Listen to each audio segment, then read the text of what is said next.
Study کریں تو جس دن سے پیدا ہوئے اور جب آپ اس دنیا کو چھوڑ کر رخصت ہوئے، پیدائش سے لے کر 40 سال تک نبی نہیں بنے تھے تب تک کے حالات، اور 40 سال سے لے کر 23 سال اور 63 سال یعنی 23 سال کی نبوی زندگی، 13 سال مکے اور 10 سال مدینے کی، 63 سال کی زندگی کے اگر حالات، ایک ایک دن کے حالات بھی اگر آپ کو دیکھنا ہو تو آپ پڑھیں گے تو محمد رسول اللہ کی پیدائش سے لے کر آخری وقت، آخری سانس تک کے حالات آپ کو ملیں گے۔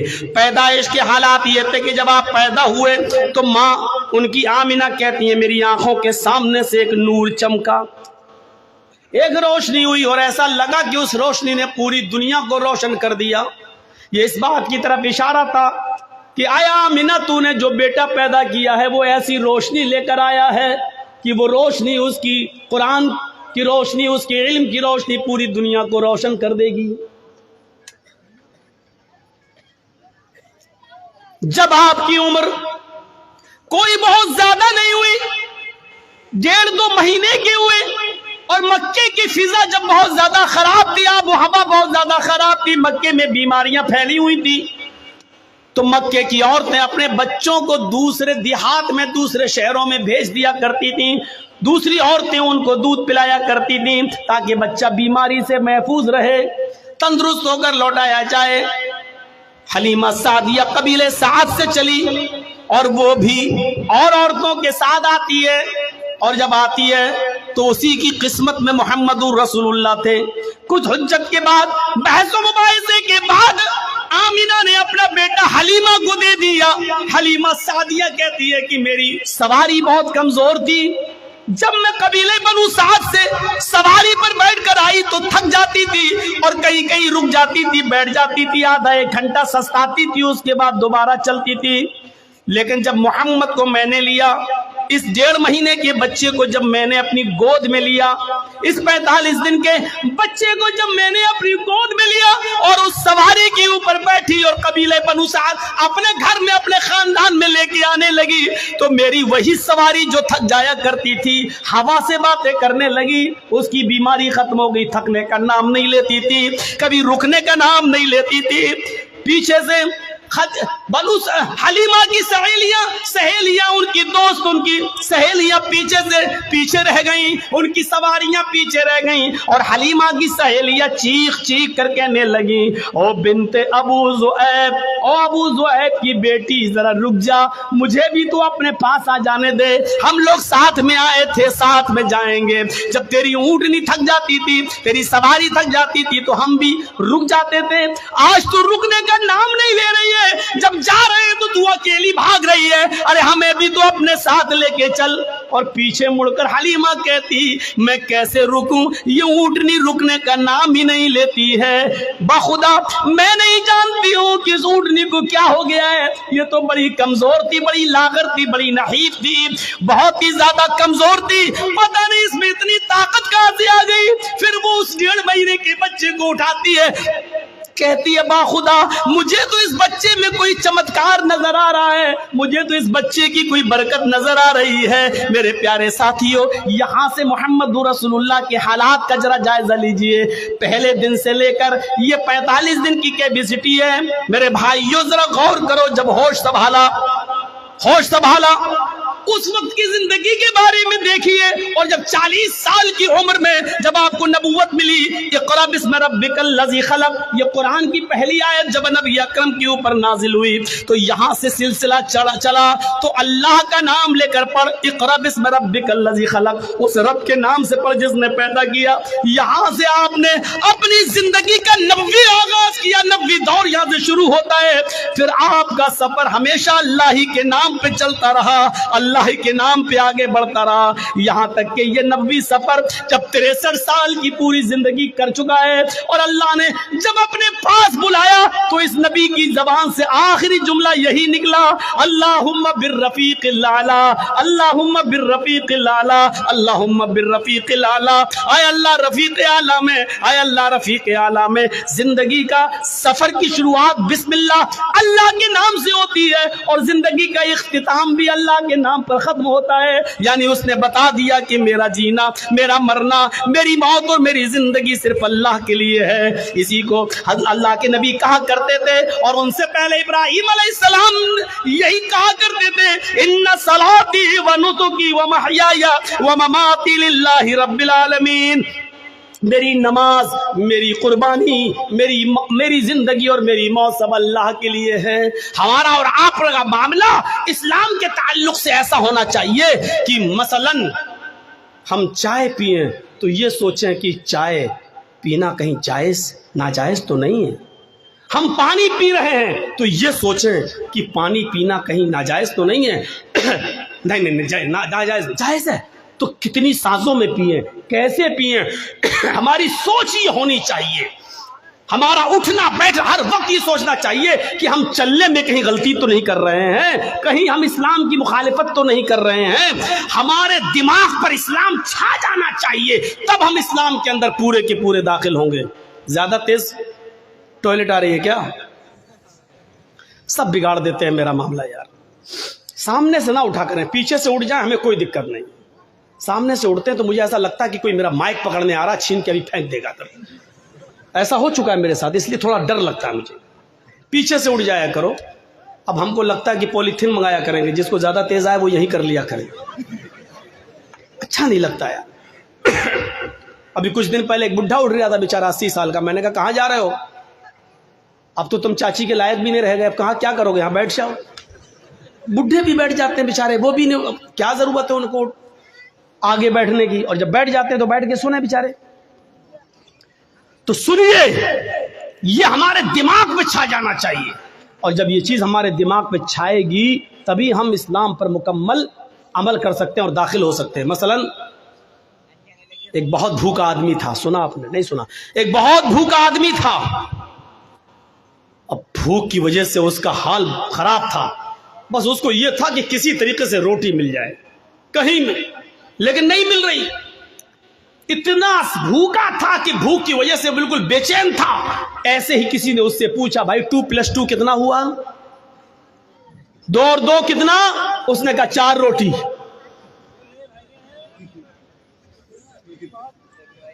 وہ 4 موبائل بھی کہہ سکتا تھا، وہ 4 مائک بھی بول سکتا تھا، وہ 4 گلاس بھی بول سکتا تھا، وہ 4 پلیٹ بھی بول سکتا تھا، لیکن نہیں.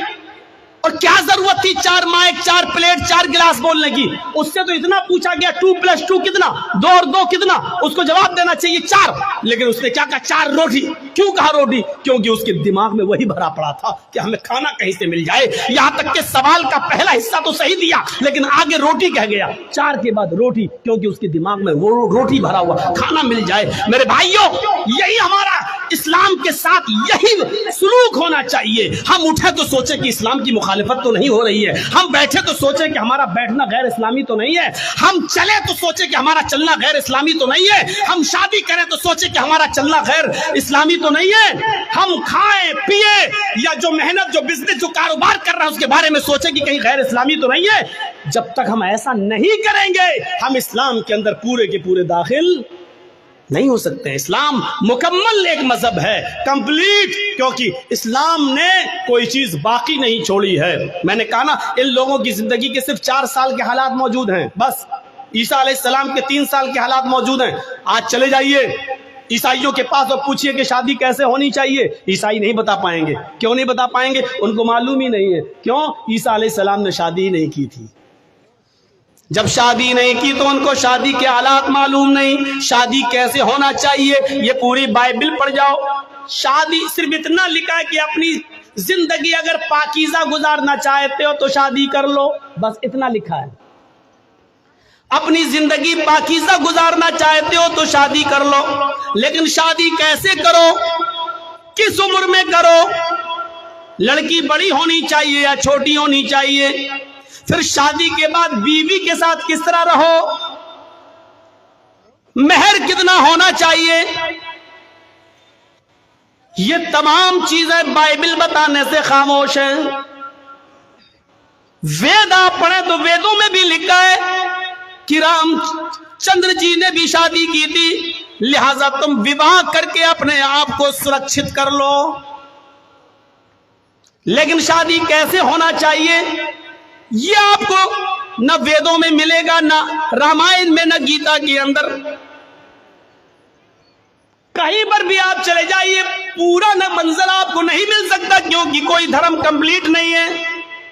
اسلام سے پوچھئے، محمد رسول اللہ سے سوال کیجئے کہ شادی کیسے کرنا چاہیے، تو اللہ کے نبی صلی اللہ علیہ وسلم کی شریعت جواب دے گی جیسے محمد رسول اللہ نے 25 سال کی عمر میں اپنی سے 15 سال بڑی حضرت خدیجہ کو اپنے نکاح میں لائے، یہ نہیں دے گا کہ یہ ہم سے عمر میں بڑی ہے اور اس کا پہلا شوہر طلاق دے چکا ہے یا انتقال کر چکا ہے، یہ بیوہ ہے، کسی کی شوہر مر گیا، یہ اس کے بعد کی بچی ہوئی بیوی ہے اور خدیجہ کے 2 بچے بھی ہیں، ہم شادی کر لیں گے تو اس کو بھی سنبھالنا پڑے گا۔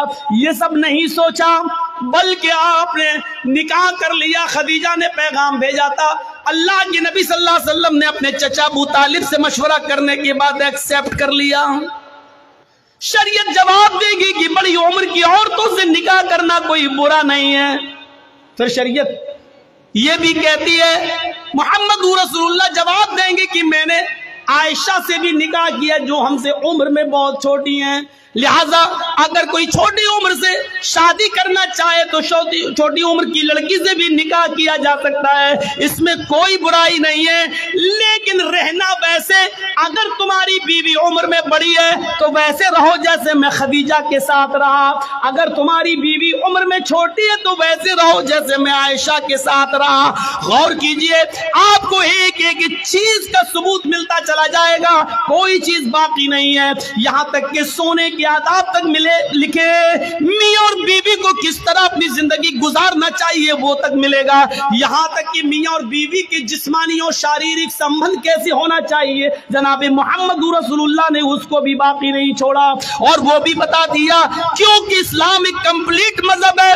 جیسے ماں اور باپ اپنے بچے کو انگلی پکڑ کے چلنا سکھاتے ہیں، ماں کے پیٹ سے بچہ پیشاب و پائخانہ کرنے کو صاف کرنے کا طریقہ سیکھ کے نہیں آتا، وہ اپنے ماں اور باپ سے سیکھتا ہے، اسی طریقے سے محمد رسول اللہ نے بھی ہمیں انگلی پکڑ کے چلنا سکھایا ہے، سب کچھ بتا دیا ہے کہ تمہیں ایسا کرنا ہے، ایسا کرنا ہے، ایسا کرنا ہے، ایسا کرنا ہے۔ یہ کمپلیٹ مذہب ہے، کمپلیٹ مذہب اسلام، اسی لیے اس کو مذہب کہا گیا ہے۔ باقی اور دوسرے مذہب جو ہیں وہ مذہب نہیں ہے، مذہب نہیں ہے، ازم ہے، ہندو ازم ہے، عیسائی ازم ہے، جین ازم ہے۔ ازم کا مطلب ہوتا ہے جس میں باؤنڈری نہ ہو، اور مذہب کا مطلب ہوتا ہے جس میں باؤنڈیشن ہو، جس میں باؤنڈیشن ہو۔ کچھ جانور حلال ہیں، کھا سکتے ہو، لیکن ہر جانور نہیں کھا سکتے ہو۔ چائے پی سکتے ہو، دودھ پی سکتے ہو، لیکن ہر پینے والی چیز نہیں پی سکتے ہو۔ شراب نہیں۔ اچھا مولانا شراب تو چھوڑو، بیڑی سگریٹ وہ بھی نہیں، ایک باؤنڈیشن ہے۔ مولانا اس پہ بول دیجئے، اس پہ بول دیں گے تو پھر کون بلائے گا، کیونکہ سارا معاملہ تو اسی پہ ٹکا ہوا ہے پورے اورنگ آباد کا۔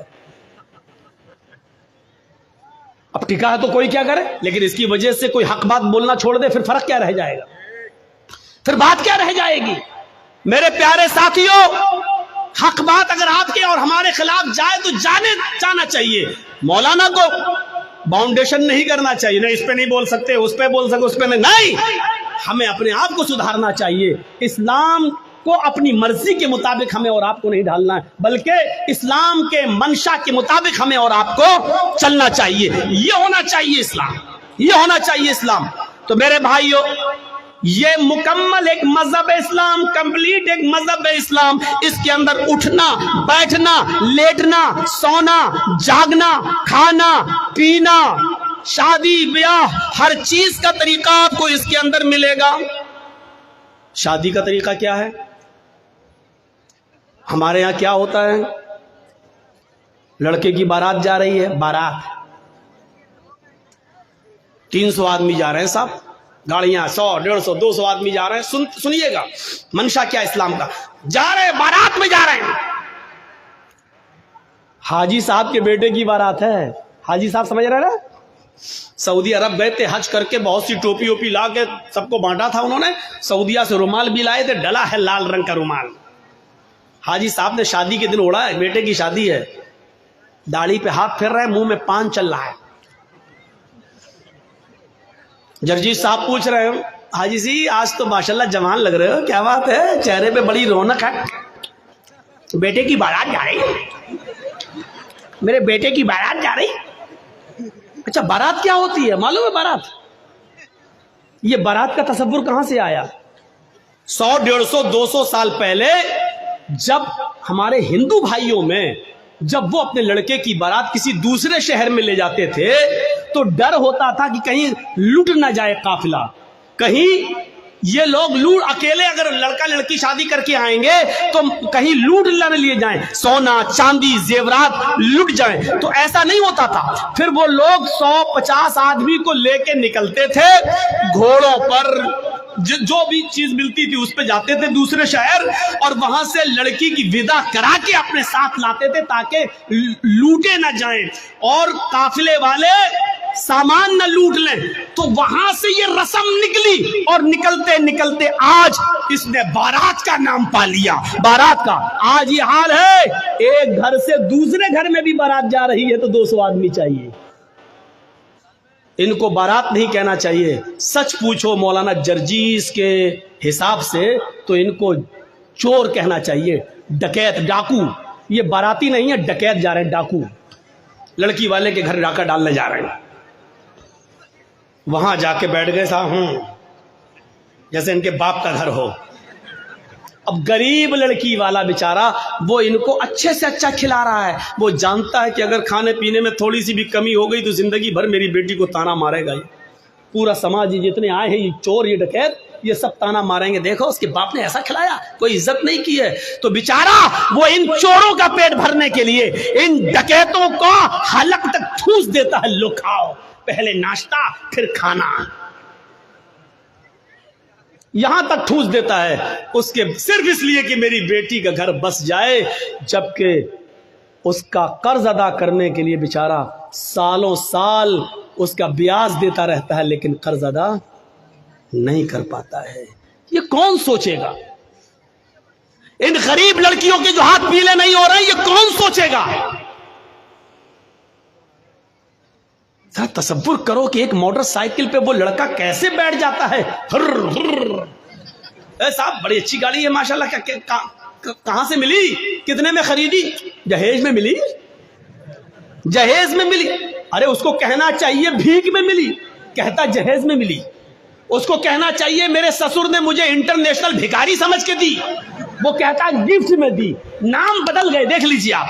جو چیز بھیک میں ملی اس کو کہہ رہا جہیز میں ملی، اس کو کہہ رہا جہیز میں ملی. جس کو کہنا چاہیے میرے سسر نے مجھے انٹرنیشنل بھکاری سمجھ کے دیا، بھیک میں دی، اس کو گفٹ کہہ رہا ہے، گفٹ. ارے نام بدل دینے سے حیثیت نہیں بدل دی جاتی ہے. شراب کا نام دوا رکھ دو تو شراب شرابی رہے گی، دوا نہیں ہو جائے گی. مولانا جرجیس کی شیروانی اتار کر کسی سور کو پہنا دو تو کیا وہ سور مولانا جرجیس بن جائے گا؟ لباس بدل دینے سے سور سور ہی رہے گا، گدھا گدھا ہی رہے گا، کتا کتا ہی رہے گا، بھیک بھیک ہی رہے گی. اس کا نام دہیج جہیز رکھ دینے سے معاف کرنا، بھیک کا نام نہیں بدل جائے گا. عورتوں نے ننگے پن کا نام فیشن رکھ دیا. کیا رکھ دیا؟ فیشن. اللہ کے رسول نے تو نہیں کہا وہ فیشن ہے. اللہ کے نبی نے تو کہا نساء کاسیات عاریات. ایک ایسا زمانہ آ جائے گا کہ تم عورتوں کو دیکھو گی کہ وہ کپڑے پہنے ہوں گی لیکن ننگی ہوں گی. اللہ کے نبی نے تو یہ کہا تھا کہ وہ کپڑے پہنے ہوں گی لیکن ننگی ہوں گی. کپڑا پہننے کے باوجود بھی کوئی ننگی ہوتا ہے؟ نہیں. لیکن نبی نے کہا کپڑے تو پہنیں گی لیکن ننگی ہوں گی. کپڑا پہنیں گی لیکن ہاتھ دکھیں گے، کپڑا پہنیں گی لیکن پیٹ دکھے گا، کپڑا پہنیں گی ان کے جسم کا اتارو چڑھاؤ دکھے گا. یعنی وہ ایسے تنگ کپڑے پہنیں گی کہ جس سے اگر کوئی ٹیلر کوئی درجی ان کو دیکھ لے تو ناپ لینے کی ضرورت نہ پڑے. وہ اپنی آنکھوں میں پورا کا پورا جاتا ہے جہیز. آج وہ جہیز شادی کے بعد ہمیں ملتا ہے. ذرا اندازہ لگائیے گا کہ کتنا برا لفظ ہے جو مرنے کے بعد میت کے ساتھ جاتا ہے، وہ ہم شادی کے موقع پر لیتے ہیں جہیز کے نام پر. اتنا. اب چلو چور و ڈکیت کہہ دیا کافی ہے، اب باراتی کہہ دے رہا ہوں، بار بار برا نہ لگے. پہنچ گئے، ہو گیا سب. لیکن اللہ کے رسول کے زمانے میں شادی کیسی ہوتی تھی؟ وہ سارے واقعات آپ کے سامنے ہیں، سنے ہوں گے۔ ایک عورت اللہ کے نبی کے پاس آئی اور کہنے لگی کہ اللہ کے رسول، میں آپ سے شادی کرنا چاہتی ہوں، انی احب لک، میں اپنے آپ کو ہبہ کر رہی ہوں۔ تو اللہ کے نبی صلی اللہ علیہ وسلم نے کیا فرمایا؟ اب مجھے وہاں ایک صحابی بیٹھے ہوئے تھے، فوراً کہنے لگے اللہ کے رسول اگر آپ کو ضرورت نہیں ہے تو میرے ساتھ کروا دیجیے اس کی شادی۔ کوئی بری بات نہیں کہی انہوں نے، میرے ساتھ کروا دیجیے۔ اللہ کے نبی نے کہا تم کرو گے؟ کہا ہاں مجھے ضرورت ہے بیوی کی۔ تو اللہ کے رسول نے اس آدمی سے، اس صحابی سے پوچھا کیا دو گے اس کو مہر میں؟ یہ نہیں پوچھا لڑکی سے تیرا باپ ہے، تیرا بھائی ہے، کیا دے گا اس صحابی کو؟ یہ نہیں پوچھا، بلکہ کیا پوچھا اس صحابی سے، کیا دو گے اس کو مہر میں؟ کہتا مہر میں کیا دو گے؟ کچھ نہیں ہے میرے پاس۔ بخاری کی حدیث کے الفاظ ہے ما عندی شیء، میرے پاس کچھ نہیں ہے، کچھ نہیں ہے اور شادی کا سپنا۔ آئے ہائے ہائے، اسلام دیکھیے، اسلام کچھ نہیں ہے اور شادی کا سپنا، کچھ نہیں ہے اور شادی کرنا چاہتا ہے۔ اللہ کے نبی نے فرمایا نہ ایسا مت کہو کچھ نہیں ہے، گھر جاؤ شاید کچھ سامان مل جائے، لے کر آؤ، وہی اس کو مہر دے دیں گے۔ ہاں ٹھیک ہے میں جا رہا ہوں۔ گھر گیا، اپنی ماں سے، باپ سے، بھائی سے، بہن سے، سب سے پوچھ ڈالا کچھ ہے؟ پتہ چلا کچھ نہیں ہے۔ آیا کہ اللہ کے رسول گھر میں کوئی چیز نہیں ملی۔ آپ نے کہا دیکھو تم شادی کرنے جا رہے ہو، بیوی کو کچھ تو مہر دینا پڑے گا نا۔ پتہ چلا مہر نقد ہونا چاہیے، کچھ تو ملے گا۔ کہنے لگے کچھ نہیں ملا۔ اللہ کے نبی نے کہا دوبارہ جاؤ۔ کہا جب کچھ ہے ہی نہیں تو پھر دوبارہ جا کے کیا 50 بار بھی جاؤں گا تو کچھ نہیں ملے گا؟ کہا دوبارہ جاؤ، التمس خاتما من الحدید، لوہے کی انگوٹھی مل جائے تو وہی لے آؤ، سونے کی نہیں، چاندی کی نہیں، لوہے کی انگوٹھی جو آج 5-5, 6-6, 10-10 روپے میں ہمیں سڑکوں پر مل جائے گی۔ اگر لوہے کی انگوٹھی ہی مل جائے تو وہی لے آؤ، وہی دے دو اپنی بیوی کو، ہونے والی بیوی کو۔ وہ کہتا لوہے کی انگوٹھی، چلو جاتا ہوں پوچھتا ہوں، معمولی چیزیں ہوگی گھر میں رکھی ہوگی۔ وہ دوبارہ گھر گیا، وہ صحابی تھوڑی دیر کے بعد گھر سے واپس آتے اور کہتے ما وجدت خاتما من الحدید، اے اللہ کے رسول گھر میں بہت کچھ ڈھونڈا، بہت تلاش کیا، لیکن مجھے لوہے کی انگوٹھی بھی نہیں ملی۔ مایوس ہو گئے۔ اللہ کے رسول بھی بیٹھے کہ اس کے پاس لوہے کی انگوٹھی بھی نہیں ہے، اب یہ کیسے کیا ہوگا؟ اب وہ جانے لگا۔ اللہ کے نبی نے کہا کہاں جا رہے ہو؟ کیا کروں گا بیٹھ کے، جب نکاح ہی نہیں ہو سکتا ہے، لوہے کی انگوٹھی بھی نہیں ہے، کچھ نہیں ہے گھر میں، جا رہا ہوں کھیتی باڑی کروں گا، کچھ محنت کروں گا، مزدوری کروں گا، ماں بوڑھی ہے اس کی ذمہ داری ہے میرے اوپر، باپ بوڑھے ہیں ان کو کھلاتا ہوں پلاتا ہوں، جا رہا ہوں کام دھندا کروں گا کچھ۔ اللہ کے نبی نے کہا ادھر آؤ، بیٹھایا اپنے پاس، پوچھا تمہارے پاس کچھ نہیں ہے؟ کہا کہہ تو دیا نہیں ہے۔ لوہے کی انگوٹھی بھی نہیں ہے؟ کہا نہیں۔ کہا اچھا سوچو، ایک بار اور سوچو، کچھ ہے؟ دماغ داں، ہاں ہے۔ کہا کیا ہے؟ عندی ازار، ایک لنگی ہے، تہبند ہے، ایک تہبند ہے، لاؤ لاؤ لاؤ لاؤ، اس کو دے دو، چلو وہی دے دو۔ کیا کہتا ہے معلوم ہے؟ وہی دے دو۔ جب وہ دے دوں گا تو میں کیا پہنوں گا؟ جب سوتا ہوں تو وہی تو پہنتا ہوں گھر پہ، جب اس کو دے دوں گا تو میرے پاس کیا رہے گا؟ تو اللہ کے نبی نے کہا پھر کیوں کہہ رہے ہو کہ کچھ ہے؟ کہا آپ نے پوچھا تو میں نے کہہ دیا وہی ہے، اس کو میں پہن کے سوتا ہوں، تو پھر اس کو وہ بھی نہیں دے سکتے ہو؟ تو اس نے کہا پورا نہیں دے سکتا ہوں، 2 ٹکڑے کر دیتا ہوں، آدھا دے دوں گا اس کو۔ اب اللہ کے رسول کی مسکراہٹ نکل گئی، ہنسی آ گئی۔ آدھا دو گے بیچاری، آدھا کا کیا کرے گی وہ؟ آدھا کس کام کا؟ اور جب پھاڑ دو گے تو آدھا تم کیا کرو گے؟ تمہارے کس کام کا؟ کسی کام کا ہو یا نہ ہو، کم سے کم کھیت میں بچھا تو لیں گے، بیٹھ تو جائیں گے۔ باندھنے کے لائق نہیں رہے گا تو کیا ہوا، کم سے کم زمین پر بچھا کے بیٹھ تو سکتے ہیں۔